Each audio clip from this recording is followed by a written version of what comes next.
ஆணவ கொலைகள் அதிகரித்து வருவதாக உயர்நீதிமன்றம் வேதனை தெரிவித்திருக்கிறது. அண்மை செய்தியாக நாம் பார்த்து கொண்டிருக்கிறோம். விவரங்களோடு இணைகிறார் எமது செய்தியாளர் சுரேஷ். சுரேஷ், வணக்கம். உயர்நீதிமன்றத்தினுடைய கருத்து என்னவாக இருக்கிறது ஆணவ கொலைகள் சம்பந்தம் தொடர்பாக? முழு விவரங்கள் என்ன சுரேஷ்? வணக்கம். கடலூர் மாவட்டம் விருத்தாச்சலத்தைச் சேர்ந்த கல்லூரி மாணவர் ஜெயசூர்யா கடந்த மே மாதம் இருசக்கர வாகனத்துல சென்று கொண்டிருந்த போது சாலை விபத்துல மரணமடைந்தார்.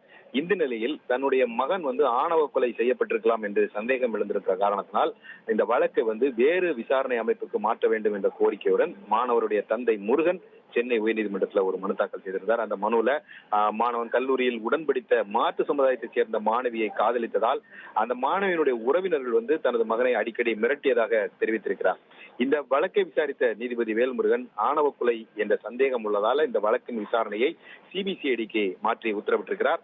வழக்கு தொடர்பான ஆவணங்களை 2 வாரங்களில் சிபிசிஐடி வசம் ஒப்படைக்க வேண்டும் என்று குள்ளஞ்சாவடி காவல் நிலையத்திற்கு உத்தரவிட்ட நீதிபதி சிபிசிஐடி காவல்துறையினர் இந்த வழக்கை நியாயமாக விசாரணை நடத்த வேண்டும் என்று உத்தரவிட்டிருக்கிறார். மேலும் தமிழகத்துல ஆணவ கொலைகள் தொடர்ந்து அதிகரித்து வருவதாக கூறிய நீதிபதி துரதிருஷ்டவசமாக இதற்கு முற்றுப்புள்ளி வைக்கப்படவில்லை, அது கமாவாக தொடர்ந்து நீடித்துக் கொண்டிருக்கிறது என்ற ஒரு வேதனையை பதிவு செய்திருக்கிறார். ஆணவ கொலைகள் அதிகரித்து வந்தாலும் கூட அது உண்மையான காரணம் என்ன என்பது வெளியில் தெரிவதில்லை என்ற ஒரு வேதனையையும் நீதிபதி பதிவு செய்திருக்கிறார். தகவல்களுக்கு நன்றி சுரேஷ். இனி செல்லும் இடமெல்லாம் செய்தி. தந்தை டிவியின் வாட்ஸ்அப் சேனலை ஃபாலோ பண்ணினா செல்ல இருக்கும் இடமெல்லாம் செய்தி. இதோ QR கோட் இப்பவே ஸ்கேன் பண்ணுங்க, ஃபாலோ பண்ணுங்க.